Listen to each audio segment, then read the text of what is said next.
বিসমিল্লাহির রহমানির রহিম। ফাইজা রান্নাঘরে আপনাদেরকে স্বাগতম। আজকে ফাইজা রান্নাঘরে আমি একটা ভর্তার রেসিপি নিয়েছি। এই গরমে প্রচুর গরম পড়ছে আজকে গাজীপুর জেলায়। এই যে দেখেন আমি টমেটোগুলা কাটতাছি। আমি মাঝখানে দুই টুকরা কইরা মাঝখানের সাদা অংশের মানে একটু করে ফালাই দিতেছি। কারণ এটা আবার সমস্যা হয় পরে, সিদ্ধ হইলেও পরে এগুলো আলাদা করতে হয়। এই জন্য আমি আগের থেকে আর কি এটা কাইটা ফালানোর চেষ্টা করছি। টমেটোগুলো সুন্দর লাল টকটকা, কিন্তু আমি আজকে একটা নতুন সিস্টেমে করবো, টমেটো রসুন পেঁয়াজ দিয়া। এই যে আপনারা দেখেন আমি পেঁয়াজ কুচি কুচি করতেছি। আমি কাঁচামরিচের ভর্তা করবো আর বিট লবণ দিয়ে করবো। বিট লবণের মধ্যে শুকনা মরিচ ভাইজা ওইটা বিট লবণের সাথে গুঁড়া করে বিট লবণ বানানো হয়েছে। আমার দুই রকমের বিট লবণ, আমি দুই সিস্টেমে বিট লবণ বানাইছি। এই যে দেখেন কাঁচামরিচ আমি কুচি কুচি করে কিছু নিতেছি, আবার আস্তা গোটা কিছু দিয়ে দেবো সাথে। তবে আপনারা মানে অনেকে অনেক কক্সবাজার স্টাইলে ভর্তা খান, রেস্টুরেন্ট স্টাইলে ভর্তা খান। আজকে আমি যে সিস্টেমে বানাইছি এই সিস্টেমে একবার ভর্তাটা বানায় খাইয়া দেখবেন আপনি নিজেই বাগে পাইবেন না। আপনি যে বানাইলেন আপনি নিজেই বাগে পাইবেন না। এই যে আমি দেখেন প্যানের মধ্যে আমি চুলার মধ্যে প্যান দিয়া প্যানের মধ্যে তেলও দিয়ে দিচ্ছি। আমি তেল দিয়া এখন আস্তে আস্তে আমি টমেটোগুলা দিয়ে দেবো। এই যে দেখেন আমি টমেটোগুলা ছেড়ে দিছি। টমেটোগুলা ছেড়ে দিছি ভাই। আপনাদের কাছে দোয়া করি দোয়া চাই, মাফ করি মাফ চাই। দুনিয়া ক্ষণস্থায়ী, আখেরাত চিরস্থায়ী। এই দুনিয়া ধ্বংস হবে, কুল্লে নাফসি যায়কাতুল মউত। এই জমিনের মৃত্যু হয়ে যাবে, জমিনটার মৃত্যু হবে, আসমানের মৃত্যু হবে। আমরা যা আমাদের কথা ভাবতেছি ভাই, জমিন আসমান একসাথে উড়বে, তোলার মতো উড়বে, সমস্ত কিয়ানাত তোলার মতো উড়বে। আল্লাহ আরশ মহলে সে বসে বসে সব দেখবে আর বলবে, কে বাহাদুররা আজকে কে আছো বাদশাহ, কে আছো রাজা, কে কত বড় রাজা আমার সামনে আসো। মহতারাম ভাই, দুনিয়া কিছুই না, সব ধোকা আর ধোকা। এই ধোকা আমাদেরকে ধোকার থেকে বাঁচতে হইব। বলে বিড়াল যে ধরে, এই বানর যে ধরে, বানর শিকারীরা চিকুন একটা কলসি নেয়, এক ধরনের কলসি পাওয়া যায়, কলসির মুখটা চিকুন, একদম সরু চিকুন।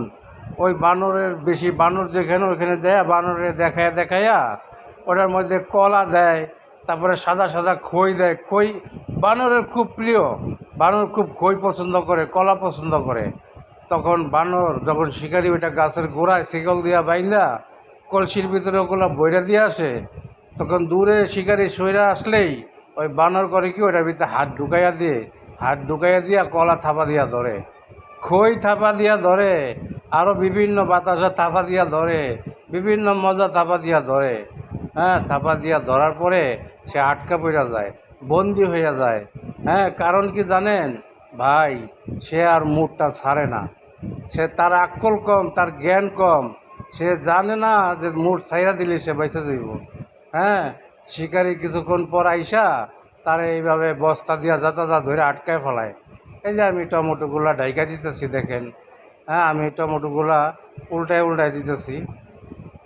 এটা দিয়ে হইতেছে না, পরে আমি অন্য একটা চামচ দিয়া সুন্দর করে উল্টাই দিছি দেখেন।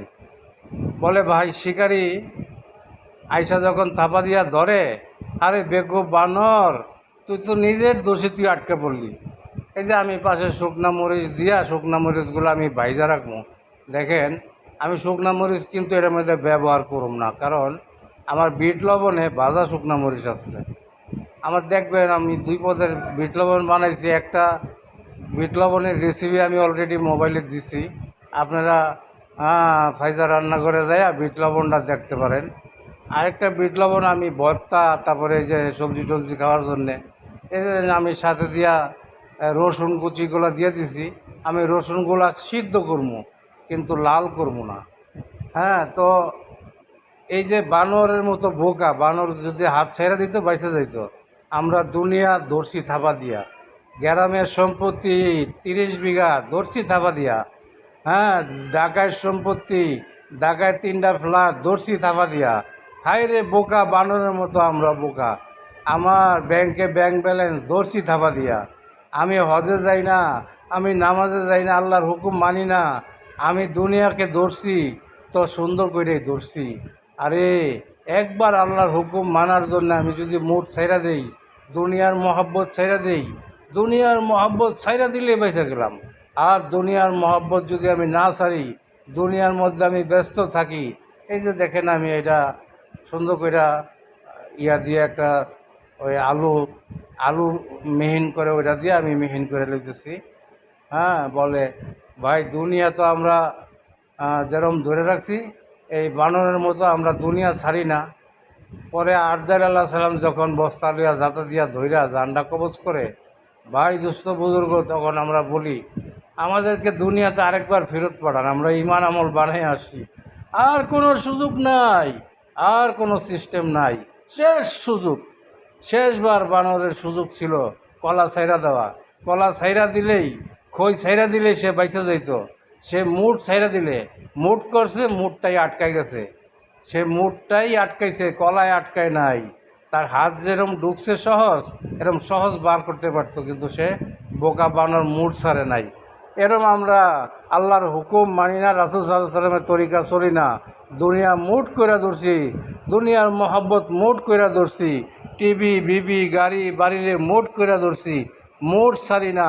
আল্লাহর হুকুম রাসূল সাল্লাল্লাহু আলাইহি সাল্লামের তরিকা মানি না। এই জন্যে ভাই ভাই মুঠ ছাড়তে হইব, দুনিয়ার মহব্বত ছাড়তে হইব।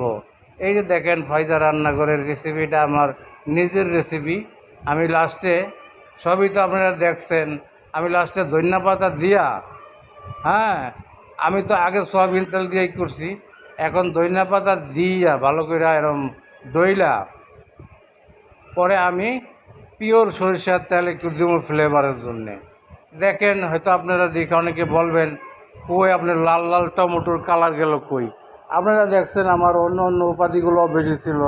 এই যে আমি সাজায় দিছি, এই যে আমার একটা নাতি খাইতেছে, দেখেন আপনারা।